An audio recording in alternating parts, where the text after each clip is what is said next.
Modding on console can be, let's say, challenging. One moment things are going right, and the next, the whole world's burning down. It doesn't even take long for a new modder to understand what I'm saying here. So this video is designed to educate you on the many problems you'll have while modding. I'll be showing you how to avoid certain problems, fix certain problems, and provide a few tips as well as saving tons of hours and saving you from those massive headaches. Before we get into this video, if you know of another solution to a problem or you know of a problem and how to fix it, please leave your findings as a comment so that you too can help out anyone else who needs the help. Also, feel free to skim through the comments if your problem wasn't addressed here. Your fix could be in there as well. Without further ado, let's solve us some issues. Have you ever backed out of the Creation Club menu only to crash and then try to boot the game back up just to find out the game won't even start anymore? There's pretty much two versions of this. One, it immediately crashes just a few seconds after booting it back up, and two, it actually starts up but you're stuck there, staring at this emblem forever. It's freaking aggravating, and I would just be so close to breaking something because I spent so many hours making this list. Man, y'all know what I'm talking about. So what are some things that cause problems like this and how can we avoid them? Let's start with deleting mods. Deleting mods is not recommended once you've downloaded them. You got one opportunity to save yourself once a mod is downloaded, and that's before you back out of the Creation Club. Once you back out, the changes made will be saved, and that's when there's no going back. Now, what if it is too late? First, understand that this isn't the end for you. There's a number of ways you can help yourself avoid the biggest problem, back to deleting mods. The best and safest way to remove a mod is to disable the mod you wish to delete. Start your saved game back up. Once in the game, save the game while the mod is disabled.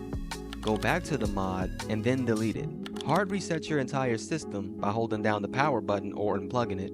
Boot your saved game back up and then save it again after the reset, and you should be good. This may not always save you, by the way. There are certain mods out there that once downloaded, they can never be deleted. I'll give you one example, USSEP. If you use this mod, you can never delete it again. Once you back out of the Creation Club after deleting USSEP, you're cooked. You will never be able to boot the game back up again, and you'll be forced to clear your reserved data in order to do so. Let this be a reminder.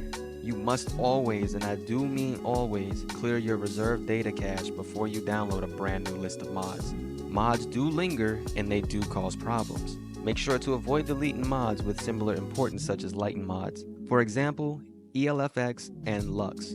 Deleting these types of mods isn't as destructive as USSEP, mostly because they will not make it impossible to boot the game back up. Here we have a different problem. Deleting similar mods has a high chance of causing a domino effect of problems. Some can be fixed and some cannot.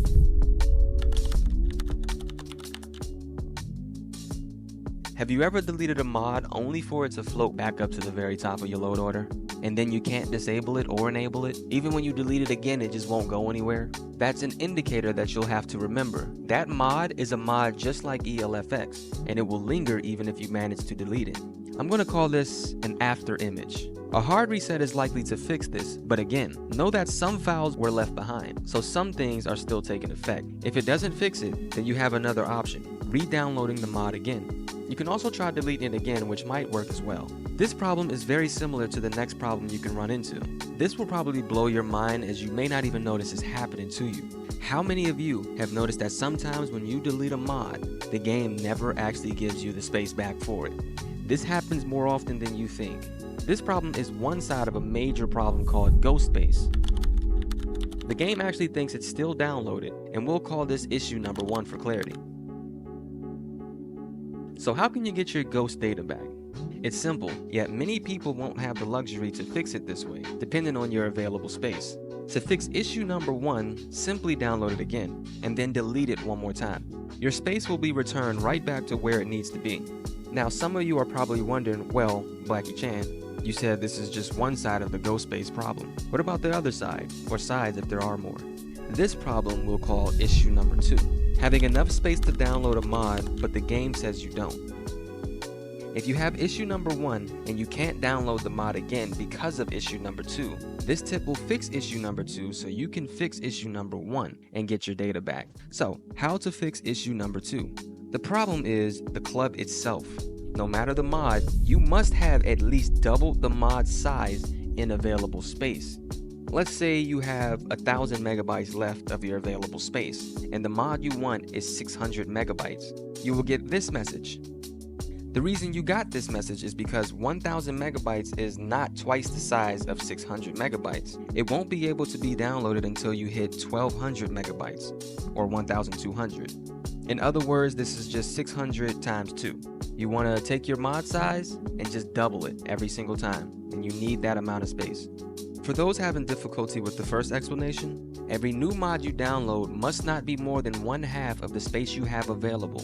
So if you have 100 megabytes left, you can only download a 50 megabyte mod at maximum.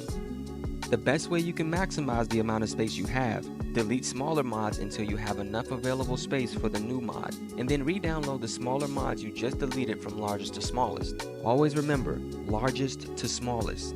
This gives you the least amount of issues. Now, while browsing the Creation Club, there's another problem you can run into. Outdated mods. The mod porters generally do a good job at keeping us informed of which mods are outdated. How will you know when you downloaded an outdated mod? Let's start with any mod that changes the UI, the user interface. You'll know when you downloaded one once you back out and come back into the Creation Club. You'll notice that while it's loading, it looks a bit different, and it takes a lot longer for things to get into the club. If you get something like this, it was most definitely the UI mod you just downloaded. Another example would be the mod Kontrol. There are 2 versions of Kontrol that you can find on the Creation Club. Kontrol and then Kontrol Updated. This is a UI mod that adds quick menus and up to 8 easily accessible favorite slots, no more having just 2. As you can see, this mod also changes the UI in some way. If you download the outdated one, you'll no longer be able to use all your buttons. This does have a workaround as only the most important buttons are available, but they function differently. If you can manage to get into your bookmarks or library, delete the outdated Kontrol and download the updated version to fix it. Again, be careful downloading UI mods. Now, what else can go wrong in the Creation Club? While downloading mods, some may require other mods to be downloaded. With Skyrim Special Edition and the more recent Anniversary Edition, you'll sometimes come across mods labeled AE. It's important to be able to identify which version you have. If you have the standard silver emblem, you have the Special Edition. If you have the golden emblem, then you have the Anniversary Edition. Now that you have identified what version you have, you can begin downloading the correct mods and patches. Most mods were made for the Special Edition of Skyrim, so even if you have the Anniversary Edition of Skyrim, they can still be added too. AE mods typically just patch in the included Creation Club mods. This means you'll have to spend around 24 megabytes downloading the Creation Club mods in general. This will be considered mods that are required to be downloaded first before you can enable other mods using AE content, so make sure you download them all. But here is where the problem comes. I released a video earlier this year showing how you can improve your graphics load orders. I used a mod that had AE assets. Majority of people were able to use it problem-free, but many others came across a problem. A message stating that the required mods weren't present even though they downloaded all the required mods. The Creation Club tends to miss a few mods when you hit the Download All Creation Club mods option. This will tell other mods that it's missing, making it so that the other mods can't find the required content. To fix this, just simply spam the download all button until you see a mod or 2 get downloaded. This may take a hard reset or 2 before you can actually get things downloaded. After that, your problem is solved. There is one more mod that tons of mods require, and that's USSEP. Of course, there are plenty of other mods that may require one thing or another, but USSEP has just generally been a common one. If you aren't using USSEP and the mod is missing files, it's a good chance it's because USSEP is a required download. Moving on to the next problem, mod limitation. Believe it or not, I've been called a fraud for making console load orders with over 200 mods on it. People just simply don't believe you can do that, but you can. Unfortunately, it requires a next-gen console like the Series S or the Series X. If you have the OG consoles, you will be stuck at 150 mods. Now, let's say you do have a next-gen console and you do want a ton of mods. Even though the limits have been removed, there is still a limitation for the engine itself. It tends to break down in stages, but the better organized the list, the more it can handle. So let's go over what I mean by it breaking down. We'll start at 151 mods, which is 1 over the maximum recommendation. Regardless of how perfect the list is, going over that number will cause you to crash at least once every other hour or so. The frequency depends on how optimized your load order is and the mod choice. Once you downloaded up to 207 mods, being inside the load order section of the Creation Club will crash your game. It is almost guaranteed to crash after 25 to 30 seconds of scrolling in your load order. So you have about 30 seconds to do whatever it is you need before it crashes. Unfortunately, it takes more than half the time just to scroll to the bottom with that many mods. I would only say you only have an 11% chance of it not crashing you, so just expect to crash a lot. Now, how can you avoid this? If you do own Skyrim on your account, you can set the console to offline mode and organize the load order hassle-free. If you are game sharing Skyrim, then unfortunately you have to do it a harder way and you're going to have to deal with the crashes a lot.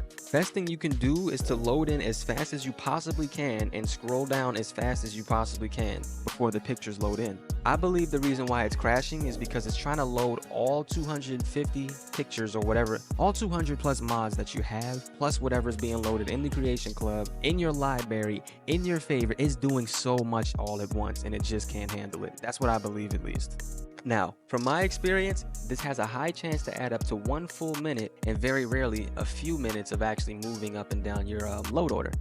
Moving on to the next limit. This limit is where most people would recommend stopping at, 250 mods or so. At this point, the engine won't be able to consistently show you the text of in-game menus, mostly used for mods. Again, from my experience, most of the popular alternate start mods stop working at this point. If you come across this issue, the best way to temporarily fix it is to hard reset periodically or delete enough mods until it stops. Now to the final limitation. This is going beyond plus ultra, and that's 308 mods or more. This is where the engine gets really cooked. It's almost impossible to not run into the data culling issue. Entire cells, which is basically a chunk of the world, I would say it's about a 50 by 50 meter area. That large size chunk of the world won't load in at all, and you, as well as NPCs, can fall through the world. The only load orders making it past this point and remain stable is a perfectly optimized list with little to no script heavy mods at all. Many people say that the maximum amount of plugins or ESM/ESP mods you can use is 255. I believe ESM/ESP files are master files like USSCP, the main DLC, and other mods that float to the top automatically. And I believe a plugin is something like Lux the lighting mod and the dodge mod. Generally anything that adds a new module or feature to the game that wasn't naturally there. Now I could be wrong on this matter, so I'd recommend doing a little bit more research yourself just to figure out and confirm things that way. It's important to keep all of this in mind while you're modding to avoid as many problems as possible. And did you really think we were done with problems? No, it's Bethesda we're dealing with here. I know you're going to relate to this one. How many of you had your load orders reorganized? Look at all the hands go up. I'm sad to inform you that this is impossible to fix. But you can do a number of things to avoid this problem. The first thing you can do is enter the Creation Club and disable Missing Creations check on load. With this option disabled, you'll instantly and significantly lower the chances of your load order shuffling. Once you've done this, the next thing can be done while loading up a save. If you end up making a change to your load order, the game will prompt you with these two options. Never, ever, ever use the save option. Always use the current load order option. The game does not go back to your last setup. This option will guarantee you a load order shuffle. So please, for the sake of time, take your time loading in so you won't hit this option by accident. Now, if you noticed a few seconds ago, I had a lot of mods missing. It's literally because my fucking list decided to shuffle on me while recording this video, and this is my first time noticing it, which brings me to the third thing you should do. Once you have a list set up to your liking, do not go back into the Creation Club again, even if it's to browse. Every time you enter the club, you risk your load order shuffling. The club has a small chance to instantly reshuffle your load order upon arrival. You'll know when it happens the moment you back out and you don't instantly come back out to the main menu. It'll let you know that changes were made and will save upon leaving. And at that moment, your load order is finished, even if you didn't touch a single thing. You can risk this if you want, but once satisfied, try not to get too greedy. Next is a problem that everybody who decides to mod this game will go through no matter what. Save bloating.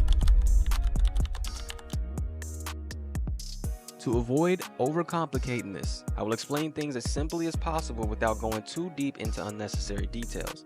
So, when it comes to saving the game also saves these things called references during this process. A reference can be held back in a save by many different variables. This process is inevitable. The longer you play the game, the more saves will be created. These saves again will hold back these references. It would be easier to look at these references as temporary data that needs to be purged from the memory periodically. The more saves that hold these references, the more processes the game has to make while loading. Over time, you'll notice that your game is extremely laggy, low on FPS, stuttering so bad it pauses you for a moment, and you'll even notice even longer load screens. This is because your saves are holding this temporary data hostage. You must clean out your memory in order to remove unnecessary and old data. How do we do this? Well, it's very simple. First, some of y'all need to be woken up real quick. Let's face it, I know there's sentimental value when it comes to your old saves, but the fact is, you really won't be going back to those old saves from so long ago, especially the ones with mods on them that you no longer even use. So it's time you said your goodbyes to the problem that's been holding you back this entire time. If you plan on starting from scratch, and I mean pure scratch, the best thing you can do is completely delete your saved game file straight from the settings. This will remove all your saved game files and all of your settings as well, which aren't cleared when you clear your reserved data. Clearing your reserved data and deleting your saved game files will guarantee the cleanest possible start, and you will immediately notice the difference. Some mods manipulate settings as well as won't be removed during a normal reserved data clear. If you, however, do not wish to do this and you rather manually remove each save, you can do so as well straight from the main menu. You only really want to hold on to the last 5 recent saves if you do it this way. And you can also hold on to a few vanilla saves as well. So let's say you had a vanilla run where you had no mods whatsoever and you still wanted to keep that. You can still hold on to those. Don't worry, you don't have to delete those. It's really the modded ones that you want to delete the most. This process can take up to 10 minutes depending on how much you played. It could take even longer than that. Did you know that sometimes the game itself just wants to perform bad? It will just decide to start performing bad. Believe it or not, simply reloading the save that you were just on will fix this issue. These are little tips and tricks I can think of during the making of this video. To sum it all up, if you want to avoid wasting tons of hours doing stuff you already did, here's what I would do. 1. I will completely purge my Skyrim of everything save file data and reserved data for a completely fresh start. 2. I will disable missing creation check on load. 3. If I'm following a list, make sure to download the largest files first and then reorganize the rest of the mods offline. And if I'm making my own list, after finishing up everything, record the list, then clear out my reserved data and follow the list I recorded, downloading from largest to smallest and reorganizing them later. 4. Once I've started a playthrough, I would hard reset the game every couple of hours because it's good for the stability of the game. 5. Always be careful not to hit the save option if I ever decide to change the list in some way. And 6. Clear out 99% of the saves made every week or so. If you do all of these, as well as remembering the other options mentioned while modding in general, you'll have the smoothest time while you mod. If you found this video helpful, please leave a like and subscribe for more. Make sure you check out the other guides and my most recent load order and maximize your modding experience for console. Here's a dead dragon, and that's something I definitely understand. Now we know we can kill them.